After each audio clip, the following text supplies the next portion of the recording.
ام المؤمنین حضرت ام سلمہ رضی اللہ تعالی عنہما حضور اقدس صلی اللہ علیہ وسلم سے پہلے حضرت ابو سلمہ رضی اللہ تعالی عنہ صحابی کے نکاح میں تھیں۔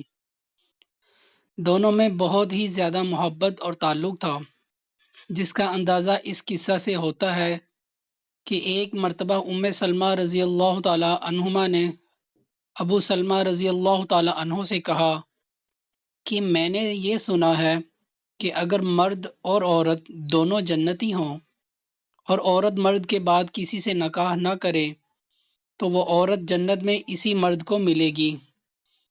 اسی طرح اگر مرد دوسری عورت سے نکاح نہ کرے تو وہی عورت اس کو ملے گی۔ اس لیے لاؤ ہم اور تم دونوں عہد کر لیں کہ ہم میں سے جو پہلے مر جائے وہ دوسرا نکاح نہ کرے۔ ابو سلمہ رضی اللہ تعالی عنہ نے کہا کہ تم میرا کہنا مان لو گی؟ ام سلمہ رضی اللہ تعالی عنہما نے کہا کہ میں تو اسی واسطے مشورہ کر رہی ہوں کہ تمہارا کہنا مانوں۔ ابو سلمہ رضی اللہ تعالیٰ عنہ نے کہا کہ تم میرے بعد نکاح کر لینا۔ پھر دعا کی کہ یا اللہ میرے بعد ام سلمہ رضی اللہ تعالیٰ عنہ کو مجھ سے بہتر خاوند عطا فرما جو نہ اس کو رنج پہنچائے اور نہ تکلیف دے۔ ابتدائے اسلام میں دونوں میاں بیوی نے حبشہ کی طرف ہجرت ساتھ ہی کی۔ اس کے بعد وہاں سے واپسی پر مدینہ طیبہ کی طرف ہجرت کی، جس کا مفصل قصہ خود ام سلمہ رضی اللہ تعالی عنہما بیان کرتی ہیں کہ جب ابو سلمہ رضی اللہ تعالی عنہ نے ہجرت کا ارادہ کیا تو اپنے اونٹ پر سامان لادا اور مجھے میرے بیٹے سلمہ کو بھی سوار کرایا اور خود اونٹ کی نکیل ہاتھ میں لے کر چلے۔ میرے میکے کے لوگوں بنو مغیرہ نے دیکھ لیا۔ انہوں نے ابو سلمہ رضی اللہ تعالی عنہ سے کہا کہ تم اپنی ذات کے بارے میں تو آزاد ہو سکتے ہو، مگر ہم اپنی لڑکی کو تمہارے ساتھ کیوں جانے دیں کہ یہ شہر در شہر پھرے؟ یہ کہہ کر اونٹ کی نکیل ابو سلمہ رضی اللہ تعالی عنہ کے ہاتھ سے چھین لی اور مجھے زبردستی واپس لے آئے۔ میرے سسرال کے لوگ بنو عبد الاسد کو جو ابو سلمہ کے رشتہ دار تھے، جب اس قصہ کی خبر ملی تو وہ میرے میکے والوں بنو مغیرہ سے جھگڑنے لگے کہ تمہیں اپنی لڑکی کا تو اختیار ہے، مگر ہم اپنے لڑکے سلمہ رضی اللہ تعالیٰ عنہ کو تمہارے پاس کیوں چھوڑ دیں، جبکہ تم نے اپنی لڑکی کو اس کے خاوند کے پاس نہیں چھوڑا؟ اور یہ کہہ کر میرے لڑکے سلمہ کو بھی مجھ سے چھین لیا۔ اب میں اور میرا لڑکا اور میرا شوہر تینوں جدا جدا ہو گئے۔ خاوند تو مدینہ چلے گئے، میں اپنے میکہ میں رہ گئی اور بیٹا اپنے ددیال میں پہنچ گیا۔ میں روز میدان میں نکل جاتی اور شام تک رویا کرتی۔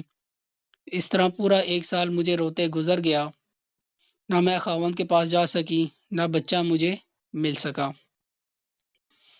ایک دن میرے ایک چچا زاد بھائی نے میرے حال پر ترس کھا کر اپنے لوگوں سے کہا کہ تمہیں اس مسکینہ پر ترس نہیں آتا کہ اس کو اس کا بچہ اور خاوند سے تم نے جدا کر رکھا ہے، اس کو کیوں نہیں چھوڑ دیتے؟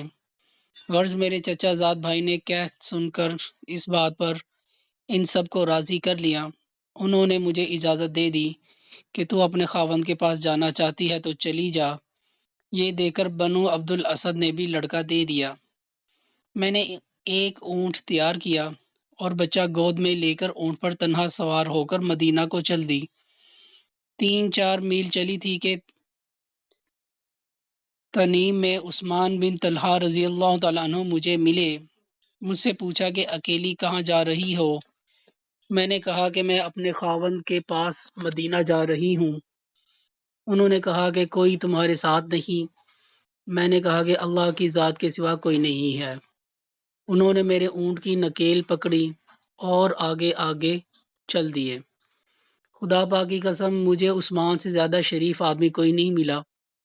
جب اترنے کا وقت آتا وہ میرے اونٹ کو بٹھا کر خود علیحدہ درخت کی آڑ میں ہو جاتے، میں اتر جاتی اور جب سوار ہونے کا وقت ہوتا اونٹ کو سامان وغیرہ لاد کر میرے قریب بٹھا دیتے، میں اس پر سوار ہو جاتی اور وہ آ کر اس کی نکیل پکڑ کر آگے آگے چلنے لگتے۔ اسی طرح ہم مدینہ منورہ پہنچے۔ جب قباء میں پہنچے تو انہوں نے کہا کہ تمہارا خاوند یہی ہے۔ اس وقت تک ابو سلمہ رضی اللہ تعالی عنہ قباء ہی میں مقیم تھے۔ عثمان مجھے وہاں پہنچا کر خود مکہ مکرمہ واپس ہو گئے۔ پھر کہا کہ خدا کی قسم، عثمان بن طلحہ سے زیادہ کریم اور شریف آدمی میں نے نہیں دیکھا، اور اس سال میں جتنی مشقت اور تکلیف میں نے برداشت کی شاید ہی کسی نے کی ہو۔ اللہ پر بھروسہ کی بات ہے کہ تنہا ہجرت کے ارادہ سے چل دیں۔ اللہ جل شانہ نے اپنے فضل سے ان کا مدد کا سامان مہیا کر دیا۔ جو اللہ پر بھروسہ کر لیتا ہے اللہ جل شانہ اس کی مدد فرماتا ہے۔ اللہ پاک ہمیں صحابہ رضی اللہ تعالی عنہم اجمعین کے نقش قدم پر چلنے کی توفیق عطا فرمائے، آمین۔